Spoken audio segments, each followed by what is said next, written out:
Olá pessoal, então boa tarde para vocês. Vamos dar sequência aqui na série indicadores que nós utilizamos.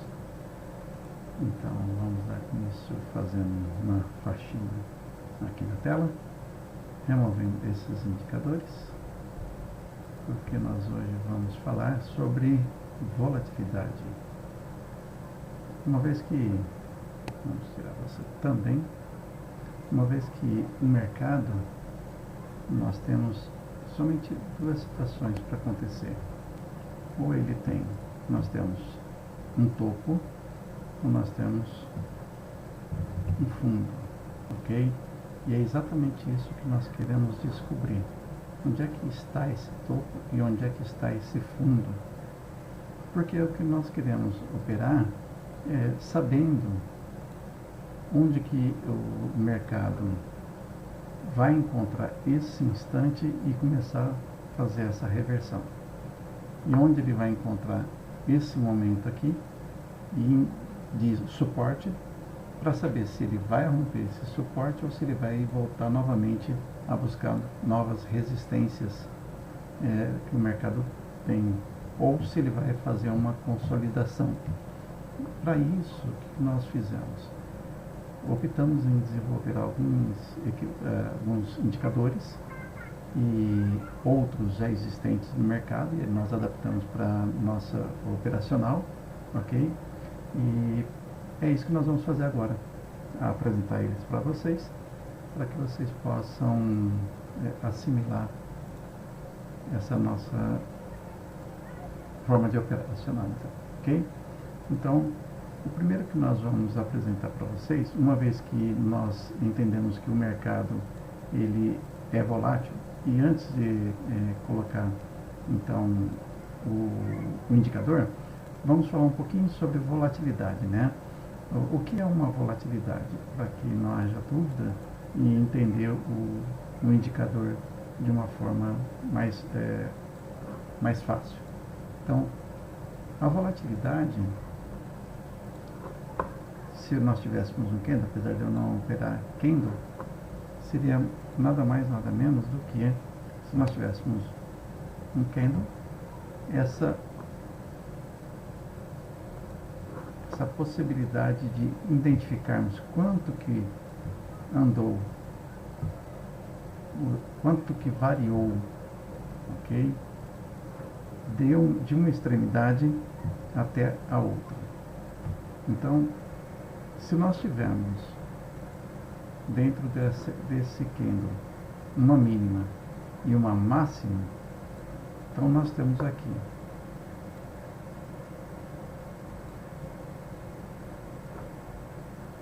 que a máxima menos a mínima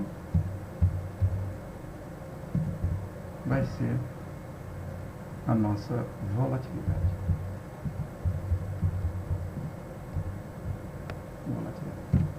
Ok? Então, isso aqui é quanto que variou o nosso candle. Porém, aí você fala, mas nós estamos falando de um candle? Então, nós podemos olhar o candle como um candle diário,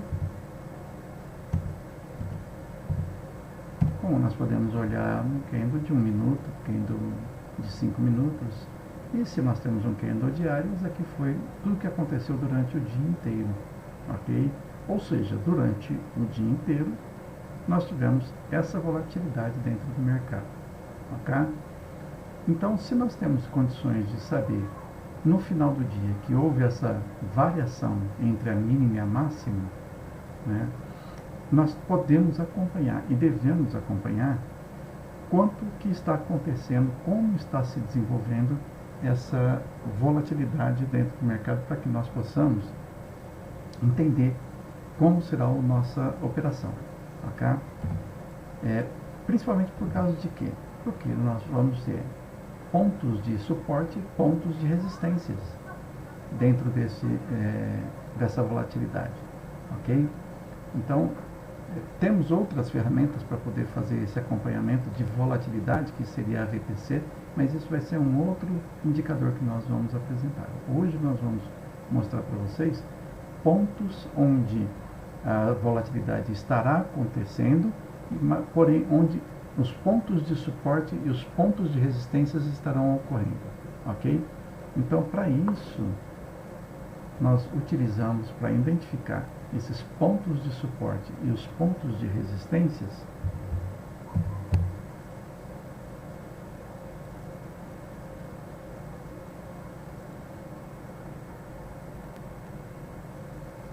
deixar carregar e assim que tiver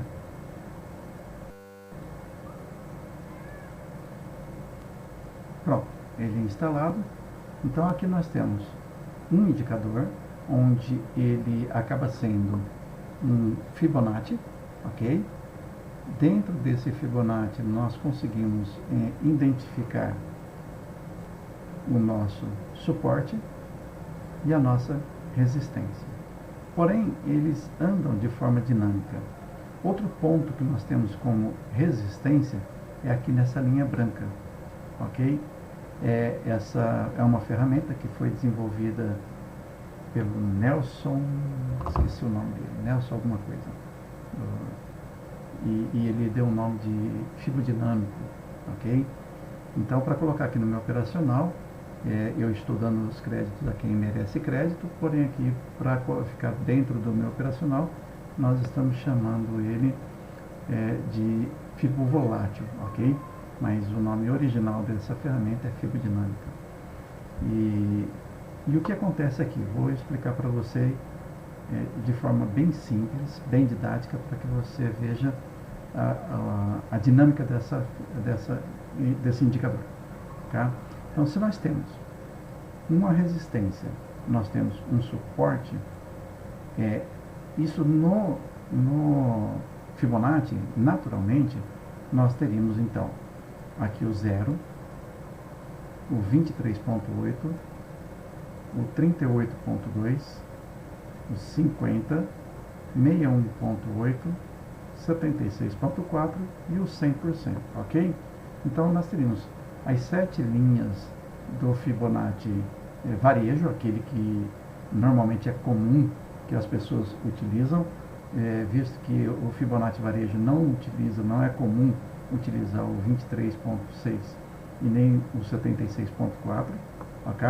Normalmente fica-se com somente essas linhas intermediárias aqui, ok? Porém é acrescentado todas as demais linhas, 7 linhas, para poder fazer este acompanhamento. E além de que essa ferramenta ela é calibrada na média 144, sendo que essa média também ela é utilizada. Então nós temos aqui uma média exponencial 144 e que tanto a linha branca, como é conhecida, que é o 50% do Fibonacci, né? Ela perde essa característica de ser conhecida como 50%, é conhecida por linha branca. E eu deixei também, então, a média exponencial como branca, porque é exatamente nesse ponto onde que passa a linha branca com a média branca, forma uma resistência. E para que o preço venha e rompa esse ponto de linha branca, ela não vai ser passada com muita facilidade. Ela sempre vai dar uma pequena paradinha, vai dar uma testada nesse ponto, para depois ver se esse ponto vai retornar para baixo ou se ele vai testar novamente e romper para cima, buscando o ponto de resistência do 100% do fibrodinâmico, ok? Ou, no nosso caso, do fibrovolátil, ok? Então, o que é para ser observado além dessa linha branca? Nós temos aqui uma característica muito interessante e que você vai pensar assim. Deixa eu puxar aqui mais para trás para que você possa observar melhor. Dois momentos diferentes. Temos aqui, ó, onde a resistência ela estava num momento estável. E, no entanto, o nosso suporte ele estava num momento de fraqueza. Ou seja, enquanto que a nossa resistência parou, fixou, ela, mesmo que o preço caiu, a nossa resistência ela permaneceu no mesmo lugar.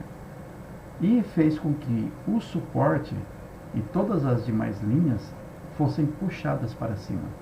Ou seja, o preço veio e ficou num ambiente de consolidação nesse momento aqui.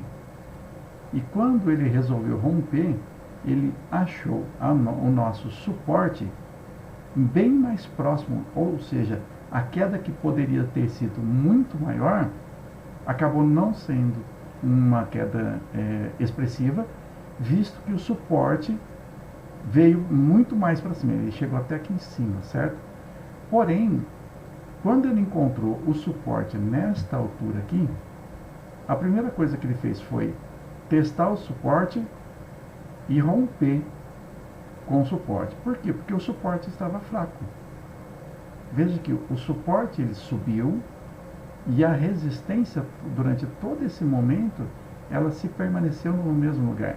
Isso mostra que a resistência estava firme e ela tinha consistência. E o suporte, esse movimento para cima, mostra que ele não tinha força para poder suportar o preço. Logo, o preço, quando bateu nele, fez com que fosse furado o fundo desse suporte. E só que, logo após ele ter sido furado, o mercado veio e criou estabilidade aqui para esse suporte, fazendo com que o preço fosse jogado para cima.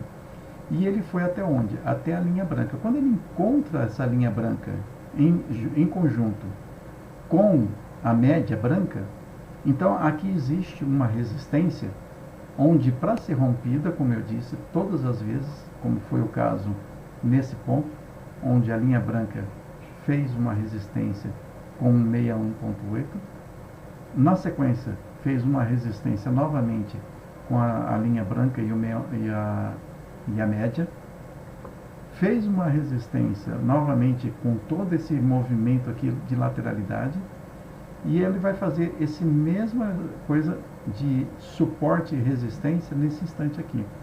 Então, todas as vezes que essas duas linhas brancas se encontrarem próximas, ou ele vai criar um suporte forte ou uma resistência forte, ok? E foi o que ele fez na descida e é o que ele está fazendo agora na subida. Só que na subida ele não fez uma força tão grande, mas ele fez um movimento onde houve necessidade de testar se iria ser um movimento de subida ou de descida.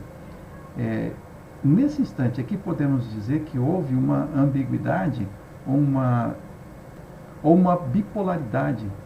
Do mesmo jeito que ocorreu aqui bipolaridade, também ocorreu bipolaridade aqui nesse momento, com menos intensidade, mas aconteceu.